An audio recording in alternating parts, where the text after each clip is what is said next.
Welcome to the Lock Sportscast, your weekly source for Locksport news and sometimes interviews. This is episode 53, recorded June 5th, 2021. I'm your host, Charles Current.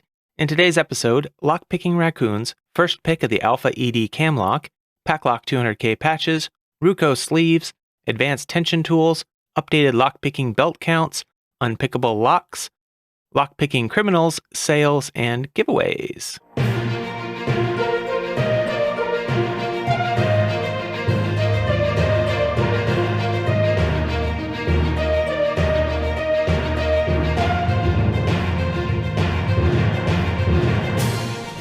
You can subscribe to the audio version of the show on most podcast apps and at thelocksportscast.com.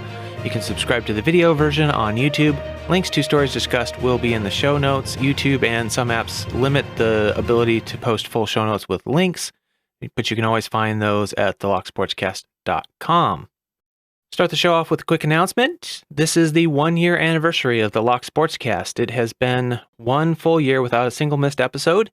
That's 53 weekly episodes and 5 interview episodes. I want to thank everyone that's taken the time to listen and subscribe, and to all of you who have supported the show with your time by tuning in each week to listen, commenting, leaving reviews, sending me notes, letting me know that you're enjoying the show, sharing the show with your friends, and sharing information for me to use. And some of you have, supported the show with your talent by sharing your videos and articles, helping me with technical issues, and sending in suggestions for improvements. I appreciate all of that. And I also appreciate all of you who have supported the show with your treasure by donating or signing up on Patreon. All of you are very much appreciated. It's been a great year, and I'm honestly overwhelmed by the amount of support that I've received already for this show, and I'm looking forward to another great year. First story is brought to you by Pocket Woman, another story of lock-defeating animals. She says, this story has been published on many sites, but recently resurfaced on Facebook. It was also published in the Reader's Digest story of the 8 smartest animals that learn even faster than you. It says, if you're planning a whimsical animal burglary, you'll definitely want a raccoon anchoring your squad. In a bizarre 1908 study by ethologist H.B. David, raccoons were able to pick complex locks in fewer than 10 attempts, even after the locks were rearranged or flipped upside down. Various studies conducted from the 60s to the 90s found that raccoons also boast impeccable memory, able to recall solutions to tasks up to 3 years later. And that got me wondering what they meant by pick complex locks. And I came across this article called In Defense of Raccoons. And the article states, an important series of behavioral studies was conducted in the early 1900s on their intelligence and cognitive abilities. The results were published in 1907's in the American Journal of Psychology by ethologist H.B. Davis. Davis studied the abilities of 12 raccoons over the course of 3 years. What he was especially interested in is whether they could learn to pick locks. In each experiment, he baited a box with a piece of food, and the raccoons had to figure out how to manipulate the device to open the door so that they could retrieve a snack. He locked the door with a button, a gate hook, or a bolt. Sometimes he used a latch that had to be moved sideways. Other times he used a latch that had to be rotated towards the animal. Sometimes a lever would function only if the animal pulled on it, and other times the raccoon needed to press down on the lever. Sometimes he used multiple locks on the same device to make things even harder, like 2 buttons and a gate hook, a push bar, a bolt and a button, and a lift latch, and so on. Sometimes the raccoons could operate the locks in whatever order they wanted to open the door. Other times they had to operate them in a predetermined order if they wanted to get their reward. Raccoons eventually learned how to operate 11 of the 13 lock types that he tried. Most of them mastered each lock type in fewer than 10 trials and had no problem learning to reverse their actions, such as if the latch had to be shifted left instead of right, or to memorize the order in which multiple locks had to be operated upon. After waiting more than a year between experiments with no practice, the raccoons immediately remembered how to operate individual locks and only required a quick refresher to remember how to deal with the combinations.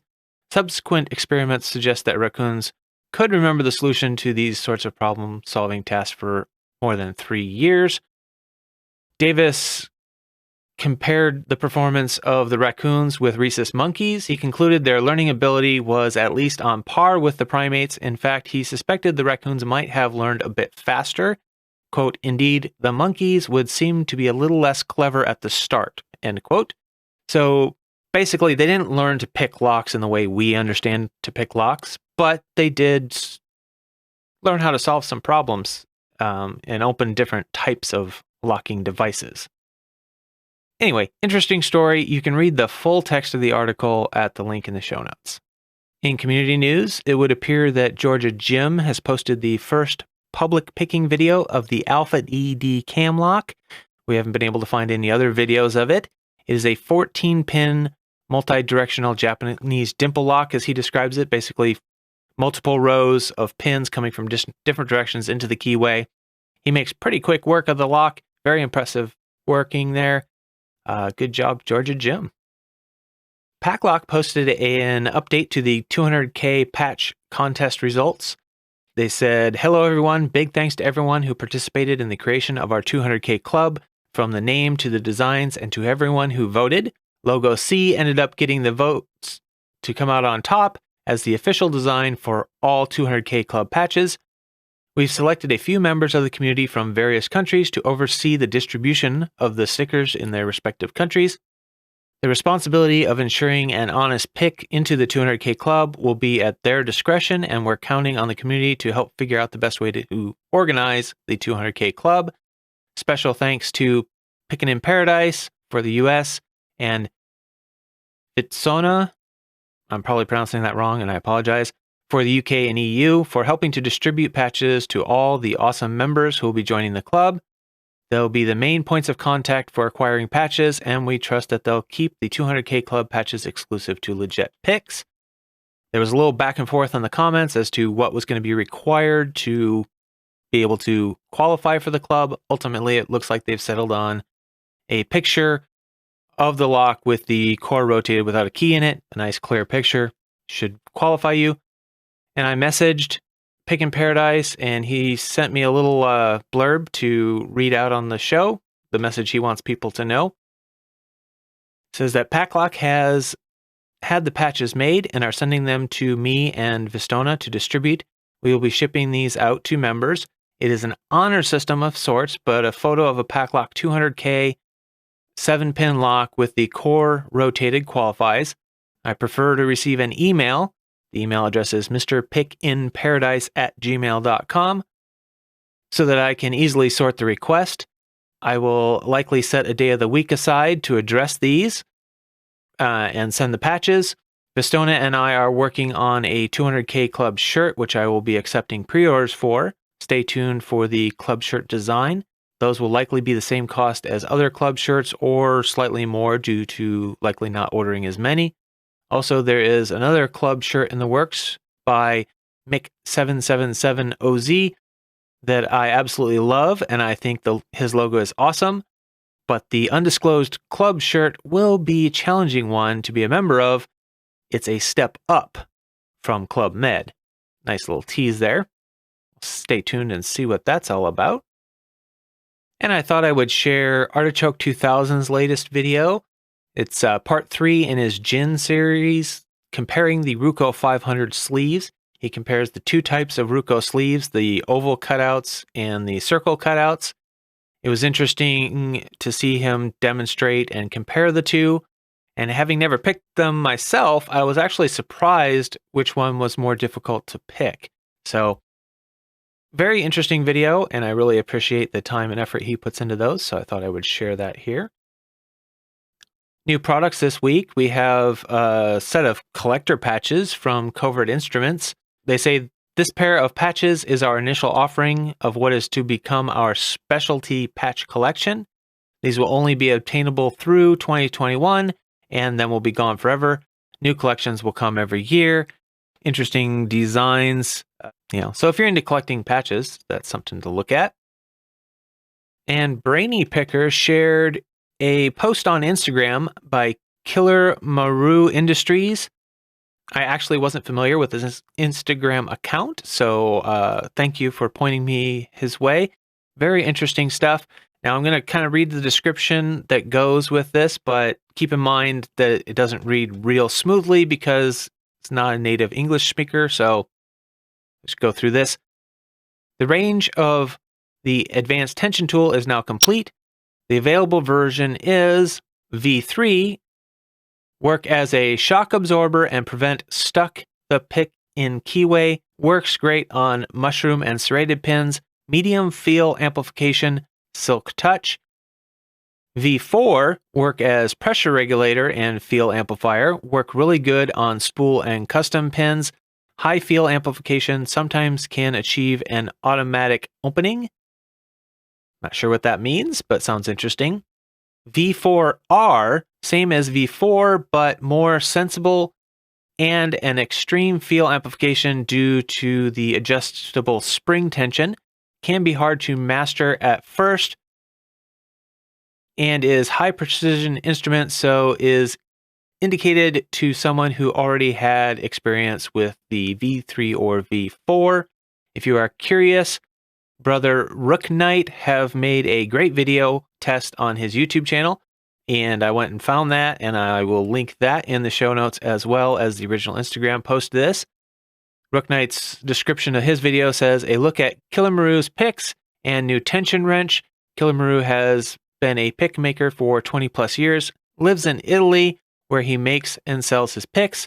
He's also an amazing inventor and a fantastic member of this community of lockpickers and lock sporters. So it's interesting. I watched Rook Knight's video, and I think he tested if I remember right, he tested the V3 version, and it has a spring inside of it that helps amplify the feel of what's going on inside the lock. Sounds from the description like the other two do as well, but it'll be interesting to see some other people get these and test them. I'd be interested to see what the other versions actually work like. Moving on to the Lockpickers United belt system, we have an update that was posted in Reddit of the current belt counts. We had white belts, 815, yellow belts, 1,336, orange belts, 1,656, green belts, 552, blue belts, 188, purple belts, 94, brown belts, 46, red belts, 36, black belts, 57, for a total of 4,780 participating. I'm not actually sure if that's just the Reddit or if that's a combination of the Reddit and Discord, but interesting to see the spread there. Looks like there's still the typical fall off right after orange belt. You get a lot of participation, and then at green belt where you got to start making videos and disassembling locks, it seems to fall off pretty quick. As far as new belts awarded this week, we have Jon Lock earned blue belt and says, I know it's not the biggest accomplishment, but I'm very proud, and you should be proud. As you can see, the number of people that actually make it through, out of 4,780, the percentage that actually make it through to blue belt is pretty low. So congratulations to Jon. Very well done. Now, purple belts. Yom1973 on Reddit earned a purple belt this week and then immediately earned a brown belt. So I also get to announce their brown belt lock. So purple and then brown in the same week. Congratulations to Yom1973. Also in the brown belt level, we have Sterling, Locky McLockface Jr., and Gravity Karma, who then immediately went on to earn their red belt. So I'm announcing Gravity Karma as a brown and a red belt. Very well done. And that will be it for the belt announcements for this week. Congratulations to all of you. Very, very well done. For anyone who's not already familiar with the Lockpickers United belt system, you can head over to the Reddit, to the r/lockpicking subreddit. Check out the belt ranking information page. You can also check out my podcast number 2, Breaking Rules and Getting the Belt, to find details. There's also a YouTube video by Jon Lock, I believe, that created that. So go check that out. Get a good explanation of what it's all about and join in. Now it's time to take a quick break. Say thank you to the people that made this episode possible. Producers for this episode include my Patreon subscribers. We have BillN, Medler, Panda-Frog, Michael Gilchrist, Starrylock, Williams Brain, Dave to be Deciphered, Pat from Uncensored Tactical, PHpicker, 3 Racoons in a Coat, Chirael, Mog, and Jon Lock. Thank you, Jon Lock, for joining Patreon. Really, really appreciate it. Chief content producer for this episode by a neck, one story, is Joshua Gonzalez. He beat out Roon and Chirael at the next level there by 1 story submission. Other content producers for this episode, we have Braiynepicker, Chirael, GeorgiaJim, HVLogic, Jon Lock, Lockmaker Tattooer, MrBlack-Magic, Norlin, Panda-Frog, Pocket Woman, Roon, Sir Paradise, aka Pickin' in Paradise, Starrylock, and Tony Varelli. So remember, this show is only possible because of the information and support sent by you, the community. So if you value the podcast, please help return some of that value with either your time, talent, or treasure. Send in news, links, events information, giveaway information, anything you can come up with that's Locksport related that you think there might be some value in the community knowing, or that they might just find interesting. You can send it to me at the email podcast@thelocksportscast.com, or just tag me in a social media post. That's a quick and easy way. Chirael tends to do the tag me in a social media post. Some of the others like to send me emails. Some people send me direct messages on social media. Any way you can do it works. I'll get it and I'll store it away in my database for use on the next episode. You can share the podcast with your lockpicking friends, either in person or online. If you do it on social media and you tag me in the post, I'll get you entry into my giveaway, which I also will get you an entry into the giveaway if you send me information. You can leave a review on your favorite podcast platform. You can leave a comment and a thumbs up if you watch this on YouTube. You can subscribe and donate on Patreon or PayPal. If you do join the Patreon, you do get a private RSS feed that will give you access to the audio version of the show a little early when I'm finished producing it. Usually it's about a day for regular episodes or about a week for interview episodes. You can go to thelocksportscast.com/support to find all the different ways to help the show or contact me. And if you support the show with a donation or information I use on the show, I will give you credit in the show and in the show notes. Quick note on state of the podcast. If you happen to use the Apple Podcast app on your Apple device, you may not see my new episodes on the same day I publish them. There's nothing I can do about it. Recent changes to the app and their back-end systems are not performing well. I've seen delays of several hours on my recent episodes. Other podcasts that I subscribe to have experienced delays of over a day before the episode shows up in the app. I recommend that people start using a different app. There are a lot of alternatives. You can find a list of some of them at newpodcastapps.com, which all of those are podcasting 2.0 compliant and use all those new features I discussed last week. Or you can use something familiar to everybody. I use Overcast. That's my favorite currently. So something to think about. If you want to get the episode on time every week, you might not want to use the Apple app. If you would like to send me feedback, go to thelocksportscast.com/contact. If you want to send in a note, you can send an audio, video, or written note. And if it's, as long as it's safe, I will read it on the show. Just let me know, hey, I wanted to say something on the show. Here's what I got.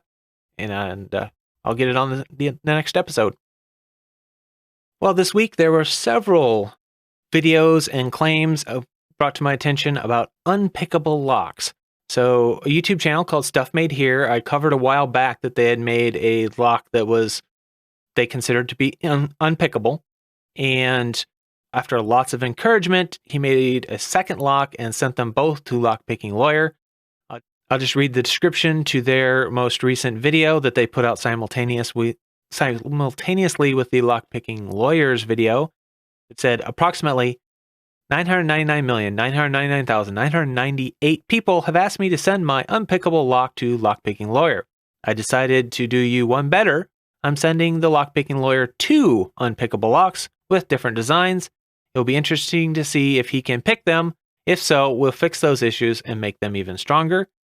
And I'll also include a link to a behind-the-scenes commentary that he put together during a live stream for his Patreon supporters. He's published it to YouTube, which is a kind of a director's style commentary on the video making the version 2 lock. And I'll also include a link to the Lockpicking Lawyer's video where he attempts to pick both the locks. I don't think it's any surprise at this point that he does find a way to get around both of the locks. It's an example, in my opinion, of Lockpicking Lawyer at his best. He is excellent at looking at a lock and discovering a way to defeat it. He knows all the different techniques that we use, and he has a great gift for looking at a lock and figuring out what techniques are going to be applied to that lock and be successful, and then doing it on camera. So very well done. He's already made some suggestions back about how to fix some of the problems, and they've already started implementing those. So this is a great collaboration and could result in a real fruitful product that is unpickable eventually. So definitely good to see. They're on the right track, not unpickable yet, but on the right track.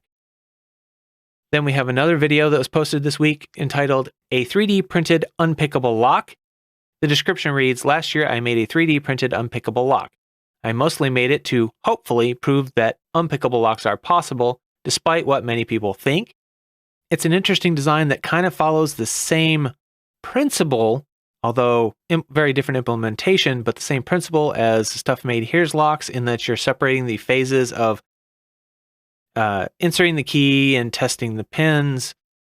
They're two separate different phases. Stuff Made Here does it by, you have to rotate the key, which disconnects the key from the pins, and then the pins are tested.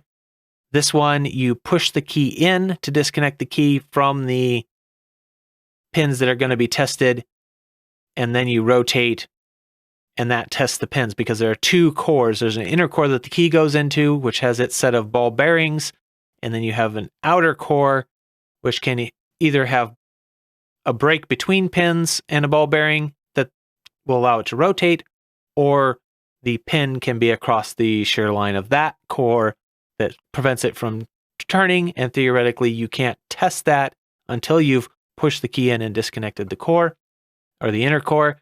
So interesting idea. Be interesting to see if he'd be willing to send that one to Lockpicking Lawyer, see if Lockpicking Lawyer can look it over and find a way around it. And then Roon sent a link to a website on my Discord for a patent to an unpickable padlock device. It's not a padlock itself. It is a device that you encase a existing padlock in that's supposed to make it unpickable.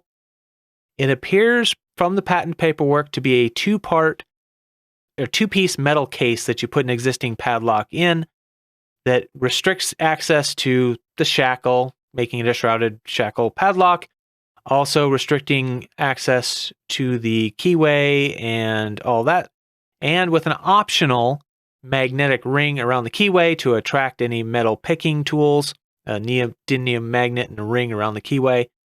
It has a slot for the key to go into, which it says can optionally rotate. So if it doesn't, would mean the key would have to be cut down and made very weak to be able to rotate the core inside if the slot it goes through doesn't rotate, and from what I can see from the drawings. Also, the slot can be quite a ways separated, depending on the lock you stick inside it, can be quite a ways separated from the actual keyway of the padlock inside, which would mean that the key would have to be extra long. As best I can tell from the crude drawings on the patent, ultimately what it comes down to from the verbiage on the page and looking at this person's Twitter page, the main goal of the site is to link to as many dubiously relevant pages as possible to get a lot of Google SEO, and to try to sell these patents to either lock companies or, as he says, IP law firms, patent assertion entities, to pad their patent portfolios. And he doesn't really seem to care whether that is lock companies or patent trolls. Just wants to sell these patents. That's my reading of his saying that the rights are available to IP law firms and patent assertion entities. So I'm not impressed with the design. I'm not convinced that it would be unpickable. I am convinced that it would make picking more difficult, but I also think it would make operating the lock extremely difficult, and from the design, run the risk of novice users breaking keys off inside this armored housing, which would then be very difficult for a locksmith to remove or deal with afterwards. So, not a good design in my opinion. It's just one of those, let's put more barriers in the way and make it more difficult to both use and pick. But that's my take on it. If you're the operator of that website, feel free to reach out to me and set the record straight, but that's the way I see it. And for my locksmith story this week, we're going to step away from the American key supply stories this week to a story that was actually published in a couple different online papers this week. It appears to be out of Ireland. The one I'll go with here says, a toddler in the Midlands was rescued out of a car over the weekend after almost an hour of being locked in because the key malfunctioned. Quick action by a local locksmith who then refused to take payment has been warmly praised by the child's parents, Claire and Peter Donnelly from Port Arlington. Peter stated that their little girl, Maya, had remained blissfully unawares and fast asleep through the 45-minute of worry that her parents went through. Connor Nolan from Jack Nolan's Locksmith rushed to the family's home to unlock the car and was sympathetic to Peter and Claire in their distress. The parents have publicly thanked him for his kindness. Peter said, "We just felt that Connor's generosity and kindness needed to be highlighted and some exposure for the business in such hard times. He was so understanding of the situation and dealt with it so well." Peter then publicly thanked Connor on Twitter as well, said, "Just wanted to say a massive thank you to Connor from Jack Nolan Locksmith in Port Lisha. Our 16-month-old Maya was locked in the car due to a key malfunction. I rang Jack and he immediately sent me Connor's number. Connor was an hour away from us at the time, said he would come straight to us. He arrived just 45 minutes and had the car unlocked in less than a minute. He refused to take payment for the job as there was a child locked in the car and it had been stressful enough for us. An amazing, kind gesture, which we are extremely grateful for." So that is your crazy locksmith story for this week, and good on you, Connor. Moving on to lockpicking criminals. Police are warning as, quote, skeleton keys are used in Rushcliffe vehicle thefts.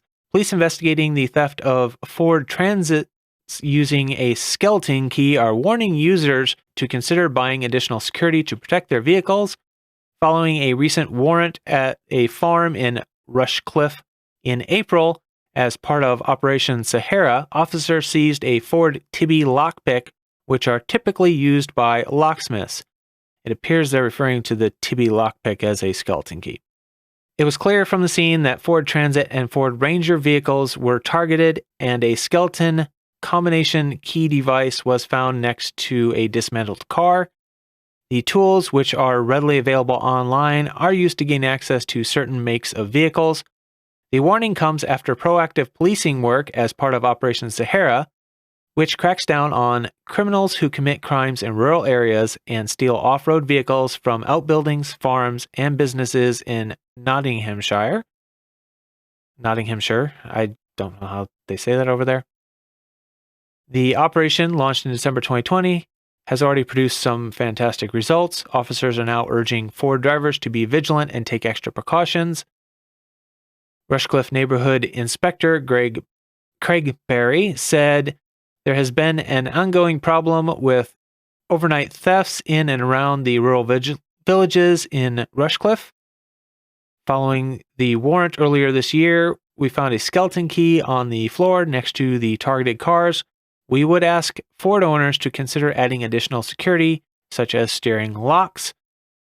The key enables criminals to break into vehicles at will, and we know that devices have been used across the country in similar incidents. Although tradespeople's vans weren't targeted in this incident, we would warn them to always remove valuable power tools from vehicles at night and also consider investing in after-purchase locks. The skeleton keys are legitimate locksmith tools, and people often buy them online as they are easy to purchase. Officers are continuing with their investigation following the searches after 2 people were arrested on suspicion of theft of a motor vehicle. They have since been released under investigation. They also say we would advise vehicle owners looking to avoid these types of break-ins to keep the following in mind. Park your vehicle in a busy area when you can, and within sight of a CCTV camera for added protection. Whenever possible, store your valuables and tools away from your vehicle. To help recovery, register your tools with the mobile register and mark them so that they are easily identifiable. Anyone with information on skeleton keys being used to target vehicles is urged to call Nottinghamshire Police on 101. The next story is entitled Flat Screen TV Rolled Out in a Cart at Sonora Walmart, Sonora, California. A pair of men may have thought that using the side door to wheel a new flat screen TV right out of the Sonora Walmart without paying would work. They were mistaken. It was around 10:30 a.m. on Wednesday when a clerk at the store noticed 2 men pushing the cart right out the automotive department door. Sonora police officers caught up with them in the parking lot where the TV was already loaded into the hatchback of their vehicle. While confronting the suspects, officers also provided the barcode to employees who confirmed there were no purchases made for that TV. A search turned up a rubber container with drugs and 2 metal lock-picking devices. Both were subsequently arrested for burglary and placed on $7,500 bail. Moving on to sales, we have the usual. We have 3dlocksport.com, 10% off with the code LSCAST10. That's LSCAST10. Good for 10% off at 3dlocksport.com. Thanks to Tony Varelli for setting up that code just for my listeners. We have Buy Mako code at makolocks.com for 15% off. Should still be good. Again, I was in a rush and didn't actually get that checked. Same here with the uklockpickers.co.uk. 10% off with the code GIFT. Didn't check it this week, but hopefully it's still good. For giveaways this week, Lockmaker Tattooer has started a giveaway and says, I want to try doing monthly giveaways. Every month, give away something that I've made. This month, it's a dimple flag with a zebra wood handle that I turned myself. Hopefully, this will motivate me to make things. All you need to do to participate is pick a lock with the hashtag LMTJune21 Maker Giveaway. You can either post a picture on Reddit or make a video on YouTube picking a lock or picture of picked lock, any level. I expect better pickers will pick better, more advanced locks, but whatever. Giveaway ends June 30th. MrBlack-Magic is still holding until the 10th of June his Lock Magic 200 giveaway. This is the last call. The giveaway ends 10th of June, so you only have a couple of days by the time you hear this. Hopefully you catch this beforehand. To get over to his channel, read through the rules, basically pick a lock on camera, and without any cuts, perform a little magic trick that's unique right after picking the lock. The giveaway, again, 10th of June, last call. Get your entries in. Remember, RoonPicker does his giveaways on Saturday usually, where he gives away the challenge lock he picked the week before. So you can head over to his channel, check that out. Panda-Frog is doing his monthly giveaways. The June video is up. The hashtag for June is hashtag Panda-Frog21June. The rules, pick a lock with the keyway facing away from you. That idea evidently was Norlin's idea. Shout out is nice, but not mandatory. Use the hashtag and comment under the June video to make sure that he sees your entry. CLK Supplies does their weekly Lock Boss giveaway. I'll have a link in the show notes so you can check out the rules to that. Some really great prizes, so if you're into the giveaway thing, check that out. Starrylock and Pocket Woman do the Shout Out Monday series, where they highlight channels with fewer than 100 subscribers and try to incentivize people to go check those out by having a giveaway. I don't have any updated details on what's happening with that yet. I know Pocket Woman said there were going to be some changes coming, so stay tuned for those. The Lock Sportscast I do my monthly giveaway. I know I'm behind. I'm sorry. Really busy with the interviews and the episodes and trying to figure out this stuff with the Locky Awards website. I apologize. But if you send me information that I use in the podcast, or you share the episodes online and tag me so that I know that you shared them, I will get you an entry into the giveaway, and I have the option of getting one of my custom PacLock 100As with my logo, or a $20 gift code to hooligankeys.com. Lots of good stuff over there for you to get. So just keep sending in the information, keep sharing the podcast like you do anyway, and just make sure I know about it, and I will get you entered. Remember to send me any information you have that's Locksport related, even if you don't think it's important. It might just be the bit of info that I need to complete my episode. If not, no harm done. I really appreciate this whole year of support. You guys have been amazing, and I don't even know how to thank you for helping to keep this show going. I really couldn't do it without all of your help. So thank you. Remember to keep it legal.